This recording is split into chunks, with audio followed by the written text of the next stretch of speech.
You've seen the pictures, right? American soldiers storming the beaches of Normandy, that heroic charge into the history books. We all know that story. But have you ever stopped to wonder what that morning looked like from the other side? From inside one of those concrete bunkers looking out? Well, today we're going to look at one of the most famous days in history from that exact perspective. So I want you to put yourself in the shoes of Major Werner Pluskat. It's a little after 6:30 in the morning on June 6, 1944. You're an experienced artillery officer, and you're peering through your binoculars from a bunker high above a stretch of sand the Allies called Omaha Beach. And what you're seeing is, well, it's impossible. It's not 100 ships, it's thousands. The entire horizon is just gone, replaced by a wall of steel, and it's all coming right at you. For the German defenders hunkered down along the so-called Atlantic Wall, those first few moments of the invasion weren't really a battle. No, it was a pure, gut-punching shock. It was a confrontation with a reality that just completely shattered all of their expectations. I mean, can you imagine? Pluskat actually tried to count them. He gave up after about 40 seconds. The numbers were just absurd. We're talking over 5,000 vessels.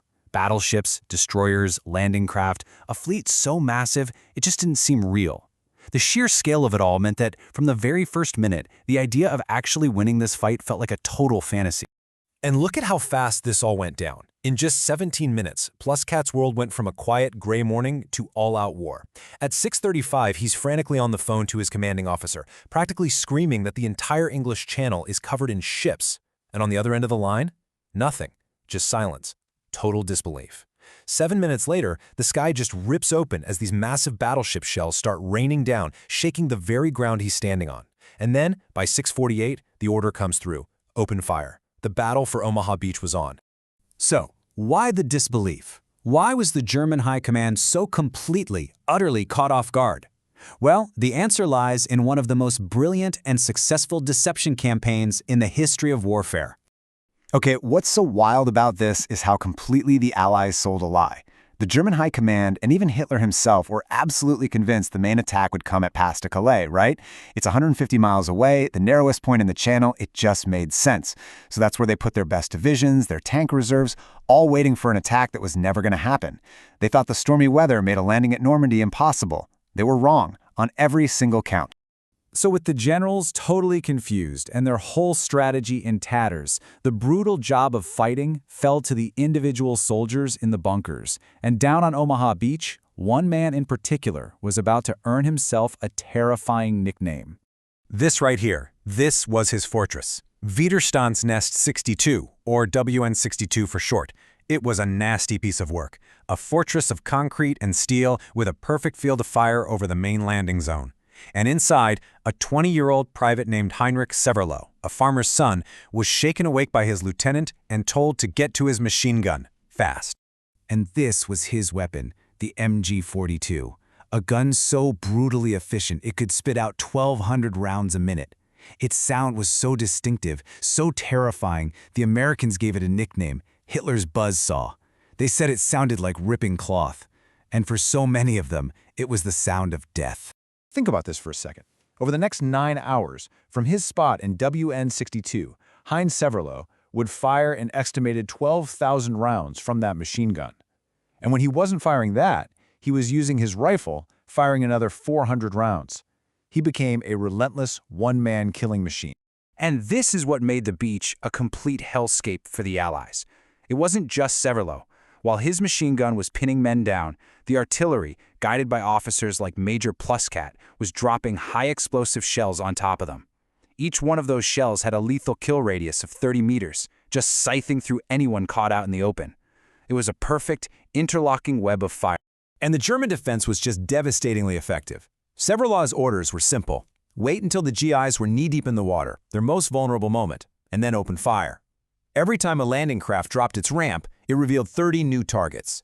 For hours, he and the other defenders turned the easy red sector of Omaha Beach into an absolute slaughterhouse, pinning the Americans right at the water's edge. But despite the horrific, unbelievable casualties, the Americans, they just kept coming. They figured it out. They found gaps, they started climbing the bluffs, and as the tide of the battle finally started to turn, the German soldiers got an impossible order, handed down from hundreds of miles away. And this was the command that came down the line straight from Hitler himself, an absolute order. There would be no tactical withdrawal, no falling back to a better position. Every single soldier was to hold his ground to the last man, to the very last bullet. I mean, for the men in those bunkers who were now being outflanked, it was basically a death sentence. So, put yourself in Major Pluskat's shoes. He's now seeing American soldiers popping up behind his bunker. The position is lost, it's over. He could follow the Führer's order and die for nothing, or he could try and save the handful of guys he had left. He made his choice. He turned to his sergeant and said, "Staying means dying for nothing.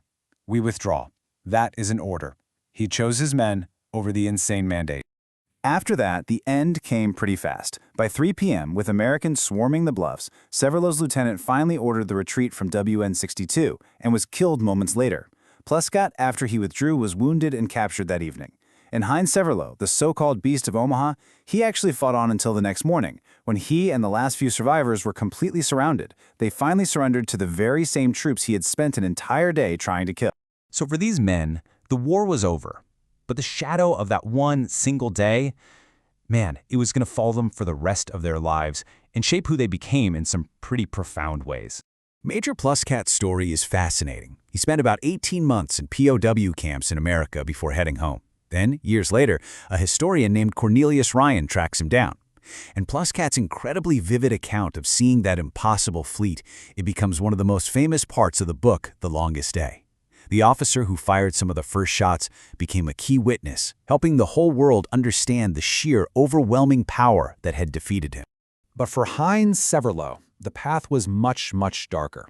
He went back to his farm, but he was haunted. He suffered from terrible depression and just this overwhelming remorse. But you know what's crazy? It wasn't the scale of the killing that broke him. It was one specific memory. The face of a single American soldier he shot with his rifle. Out of thousands, that one man followed him in his dreams for decades. Look, we remember D-Day as a story of Allied heroism and victory, and it absolutely was. But the story of men like Pluscat and Severlow, it adds another layer, doesn't it? A layer of complexity. It reminds us that behind the grand strategies and the faceless armies were just people, individuals, caught in the machinery of history, making impossible choices and then having to live with the consequences. Seeing this day from inside the bunker doesn't change the outcome, but maybe it should change how we remember it.